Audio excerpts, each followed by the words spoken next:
अच्छा, ये बहुत ही खास घटना है क्योंकि ये बाबा ने जो समाधि ली थी 1918 में, उसके ठीक एक साल बाद यानी कि 1919 की घटना है। और जब मैंने इसके बारे में पढ़ा तो मैं बहुत अमेज हो गया, मैं बहुत शॉक हो गया और मैंने सोचा कि इसको आप तक जरूर पहुंचाना चाहिए। वो ये कि 1918 में बाबा ने महासमाधि ले ली थी। अब दासगनु महाराज, अगर इनका आपने नाम सुना हो, तो ये वो व्यक्ति थे जो बाबा के नाम का कीर्तन करते थे, भजन गाते थे, और जो शिरडी माझी पंढरपुर आरती है वो भी इन्होंने लिखी थी। और ये अलग अलग जगह पर 1918 से पहले भी और 1918 के बाद भी इन्होंने बाबा से रिलेटेड बहुत सारे कीर्तन किए, जिस वजह से बाबा का नाम कोने कोने तक पहुंचा। ये मैं कहूँ ये माध्यम बने, क्योंकि बाबा का नाम तो वैसे भी पहुंच सकता था, बट ये बहुत खास माध्यम थे जिसके थ्रू बाबा का नाम अलग अलग जगह पहुंचा। और ये बहुत सुंदर गाते थे और बहुत अच्छे कीर्तनकार थे। पर इनके जीवन में एक ऐसी घटना हुई जिनकी वजह से इनको भी आश्चर्य हुआ। 1918 के बाबा ने महासमाधि ले ली थी। उसके बाद ये एक जगह पर थे और किसी कार्यवश थे वहां पर, एक जगह पर। वहां पर एक कोई संत आए हुए थे और ये बाबा की महासमाधि के बाद की बात है। तो वो संत जो थे उनके सब दर्शन करने जाने लगे और ये भजन गाते थे, कीर्तन करते थे, आरती गाते थे और ये भी कीर्तनकार थे। तो कीर्तन करने वाले ये जो व्यक्ति थे दासगनु जी, ये भी दर्शन करने के लिए गए। अब सबने तो उन संत के दर्शन कर लिए। जब ये दर्शन करने गए तो उन संत ने मना कर दिया, इनकार कर दिया और इनको दर्शन नहीं दिए। अब ये सोच में पड़ गए कि सबने दर्शन कर लिए लेकिन मुझे दर्शन क्यों नहीं दिए। उसके बाद जो वो चले गए। फिर 1919 आया और जब इन्होंने दोबारा इच्छा जाहिर की कि मुझे दर्शन करने हैं, तो उन संत ने कहा कि मैं उन संत से मिले और उन संत को सामने देखा और इन्होंने आशीर्वाद लिया। तो उन संत ने कहा कि मैं तुम्हें दर्शन क्यों दूं और मैंने तुम्हें पिछली बार मना क्यों किया था, तुम जानते हो? तो ये बोलते हैं कि नहीं। फिर वो संत बोलते हैं कि तुम अपने अहंकार में इतना चूर हो गए कि तुम जानते भी नहीं हो तुमने क्या किया।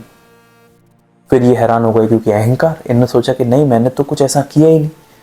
फिर वो संत बोलते हैं कि तुम्हारे गुरु साईं बाबा थे ना? तो इन्होंने कहा कि हाँ, मेरे गुरु साईं बाबा हैं, हमेशा से हैं। फिर वो संत बोलते हैं कि तुम नहीं जानते कि तुमने कितनी बड़ी भूल की है। तुम्हारे गुरु जब तुम्हारे सामने थे तब इनके दिमाग में थोड़ा थोड़ा आना शुरू होता है।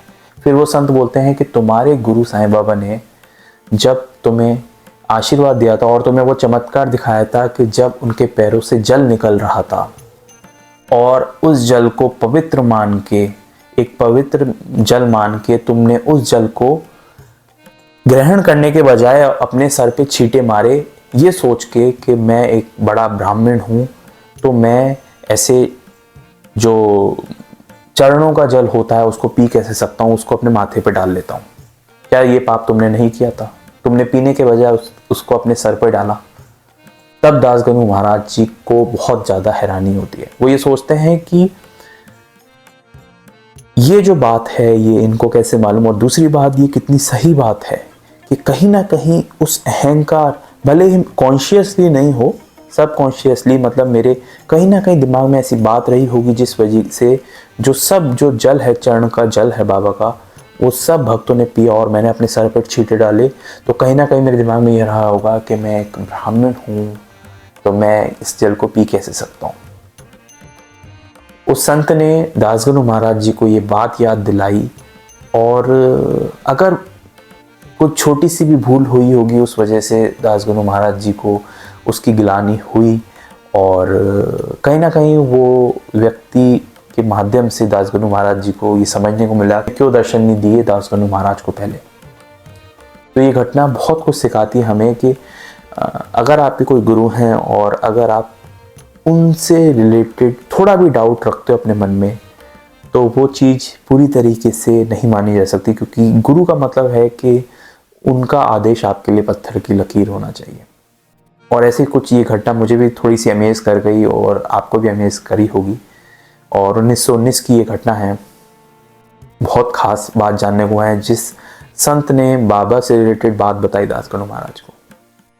इसी तरह साईं बाबा से जुड़ी हुई रियल हिस्ट्री जानना चाहते हैं, असली कहानियाँ जानना चाहते हैं, तो ढेर सारी वीडियोस मेरे इस चैनल पर अपलोडेड है। मैं साईं बाबा से जुड़ी हुई असली कहानी पढ़ता रहता हूँ, समझता रहता हूँ और आपके लिए लाता रहता हूँ।